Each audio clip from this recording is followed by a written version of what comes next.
Thank you for being here. Tom, thank you for what you're doing. I'm delighted to be here with my colleagues, Senator Culver and Senator Edgar. I think that once you're out of public office, that maybe you tend to take a broader view of what's going on in your country and what's important to it. You're not bogged down in particular pieces of legislation or particular elections. But you're concerned with the challenges facing your country and what you're going to do about it. I think one of the biggest challenges we have is cynicism of the American people toward just about all of our institutions, and certainly our government and our political process. And I think what we're about here today deals with that. I think that we're perpetually kind of rolling the dice in presidential elections in this country, and risking electing someone who didn't get the most votes.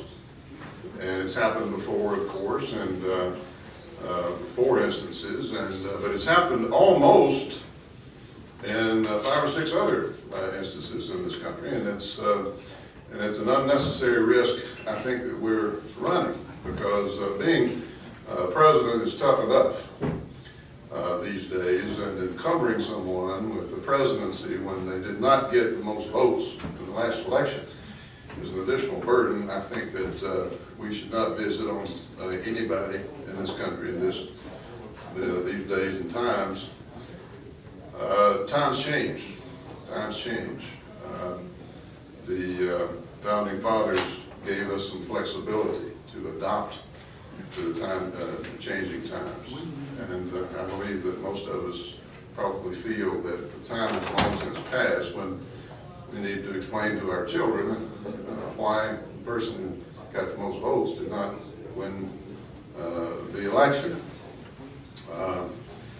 We have the flexibility to deal with that, totally in keeping with the Constitution, without destroying the electoral college, giving due weight to the states and the decisions that they make under the system that we have. It seems to me, in reading the materials on this subject and studying past elections, that this does not give anyone a partisan advantage. We're familiar with the 2000 election, but we also had the 2004 election, where, as Tom mentioned, could have very easily tipped the other way in the Democrats' favor in 2004. So now we have a system where a handful of states, and they're getting smaller really, a handful of states get all the attention, all the money, and it's relevant not only in terms of the election, but also in terms of policies after the election. You may notice presidential trips and visits seem to concentrate very narrowly on very few states once a person is president looking for their second term.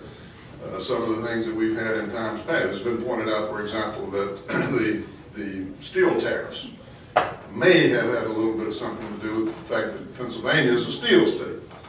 So we're responding, I think, here to a tradition that's been with us from the very beginning, but has grown, and one that we're following in the footsteps of a lot of distinguished leaders in this country.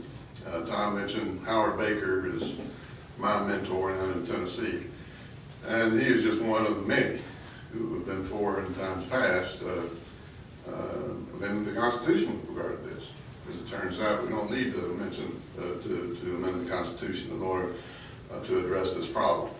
So I am delighted to be a part of this effort, and I think we're well on our way and have a reasonable opportunity to do something good that, as I said in the beginning, would be in the long-term interests of our country. Thanks,